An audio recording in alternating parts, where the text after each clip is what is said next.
Let's talk about depression and anxiety. What is up, my fellow goal getter? My name is Zach and welcome back to another video. And if you haven't already subscribed to this channel and you want the best tips on how to dominate your goals, make sure you hit the subscribe button and tap the bell notifications. That way you don't miss anything. And we're getting started right now. Yeah, we some goal getters. We're getting started right now. We some goal getters. Now, I'm not a doctor or anything, so this is just my opinion. These are my theories, but I have been chronically depressed in my life, and that led to drug addiction and spent over 5 years of my life. And this goes all the way back to when I was a kid. I lost my father at 7, and it didn't really hit me hard, but I didn't really know how to deal with it, I guess. And I developed this flaw that I wanted to be accepted by everyone. And when I wasn't accepted by someone, it would really hurt my feelings.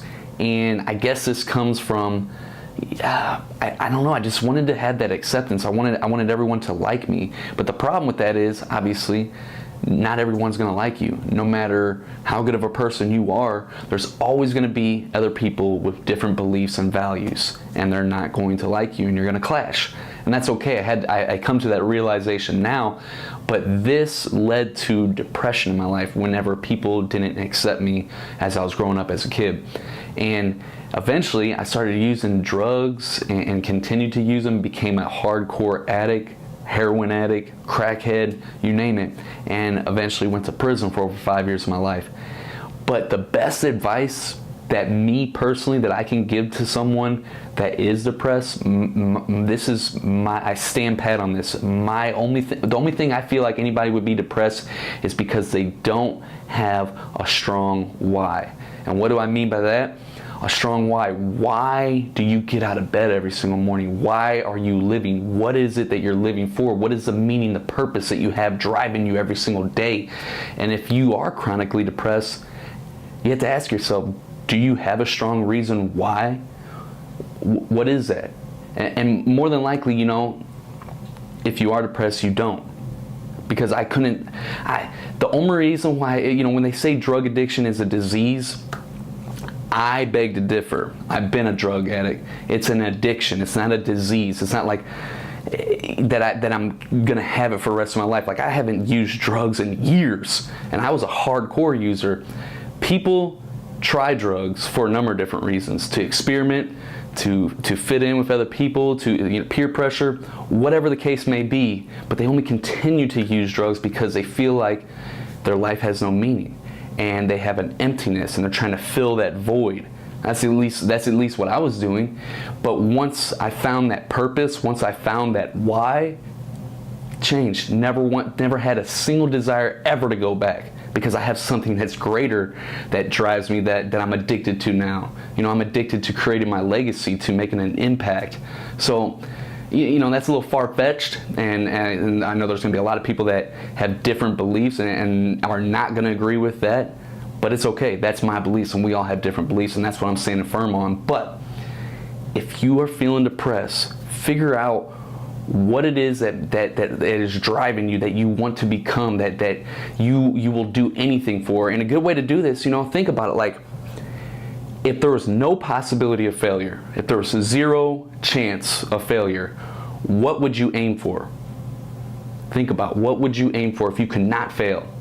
And the answer to that question, start going out and doing it right now with whatever you have. It doesn't matter if you don't have all the resources or if you don't think you could do it. Go out and do it, because that's what's going to make you happy.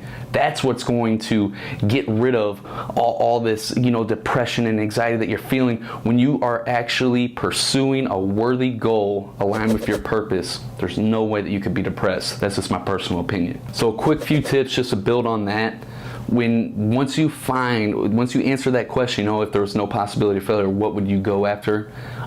That's obviously something that you're very passionate about, that would be aligned with your why, with your purpose. Once you figure that out, then start making goals and writing them down. And I'll throw a card up here at the end of this video for my effective goal setting process, if you want to check that out if you don't have an effective process yet. But start making goals that are aligned with this purpose.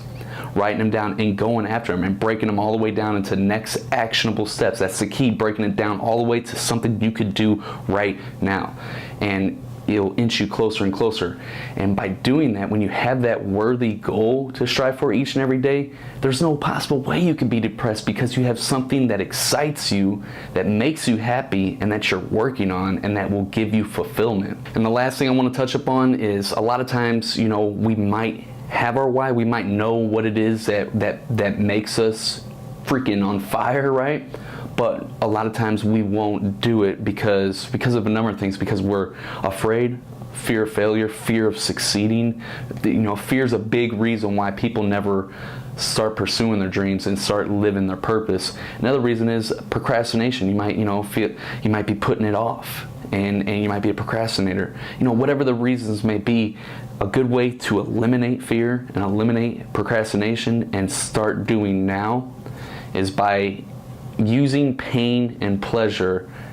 Those two pillars right there are the deciding factor in all of our decisions. It's how we make every single decision based off of what will lead. Is this going to lead to pleasure or going to lead to pain? You know, we have a need to avoid pain and a desire to gain pleasure. And that's how we make all of our decisions. So we have to use those two pillars every decision that we make. And by doing that, you can get rid of fear and pain, because you can ask yourself pain and pleasure inducing questions like, how will I feel if I don't try this? How will I feel if I don't start doing this now? What will my life be like if I don't do this now? How will I feel if I accomplish this goal? You know, you got to use pain-inducing questions and pleasure-inducing questions. There's so many of them. Start brainstorming, start asking yourself, and getting those reasons why you must act now. I hope you enjoyed this video. Here's that cheat sheet that I was talking to you about my goal-setting process. You can download it for free. This is a process that I developed after spending years on studying effective goal achievement, what works, what doesn't, how to break down your goals into next steps, how to eliminate fear and procrastination, all of that, how to figure out what is and isn't working and how to switch up your approach. It's the real deal, the whole complete package. You can get it for free. And if you haven't hit the subscribe button already and you want the best tips on how to dominate your goals, make sure you hit the subscribe button now and tap the bell notifications. That way you don't miss anything. And as always, my winning friend, thanks for watching, and I will see you next time. We some go-getters. We're getting started right now. Right We now. some go-getters.